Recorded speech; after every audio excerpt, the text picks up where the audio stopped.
The practice of law is changing. Many look at that as something to fear. There's globalization, there's pressures on our rates, pressures on what we do. I think of this as a kind of exciting time.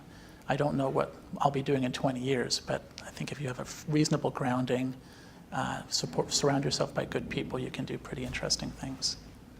Mentoring is critical.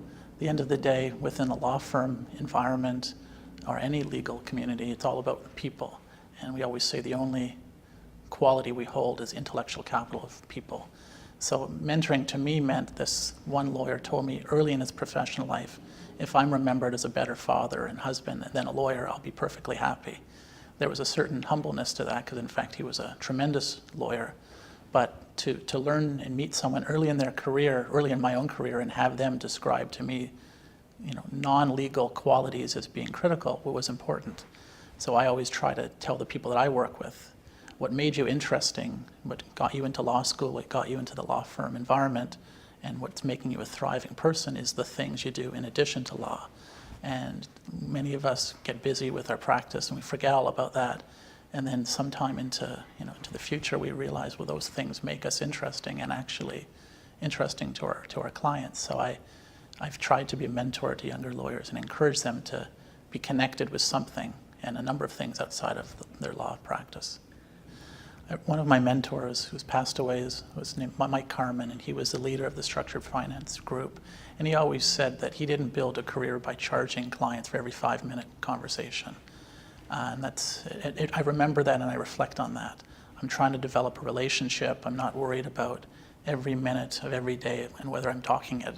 And there's a tension there because at the end of the day, lawyers sell their time. That's our unit of measurement. And so in theory, the more time you spend and sell, the more profitable you'll be. But he believed, and I believe, that if you develop a relationship and are more mindful of that, the rest will follow. And I think the clients see that. And they don't feel like every time they call me, there's a meter that's on. By the same token, when there is important work that they do call me on, they recognize what I'll bring to bear, what's required. So that's a profitable opportunity for me to be there for the important work, and they're comfortable doing that because they feel like I'm sensitive to the relationship. I went to law school because when I look around, I see many people in positions of authority or doing interesting things have law as a degree. So I went to law school not knowing I ever wanted to practice law as a platform to do interesting things. And my dad always jokes because he's a doctor, and he said if someone was asked why they went to medical school, you would assume they'd want to be a doctor. In law, it's our nature. We go into law thinking it's a platform.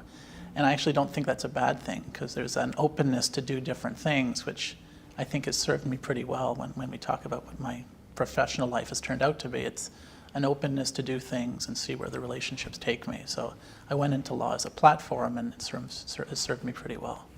I had lots of childhood illnesses, one of which was kidney disease, and I had a kidney transplant around 12 years ago.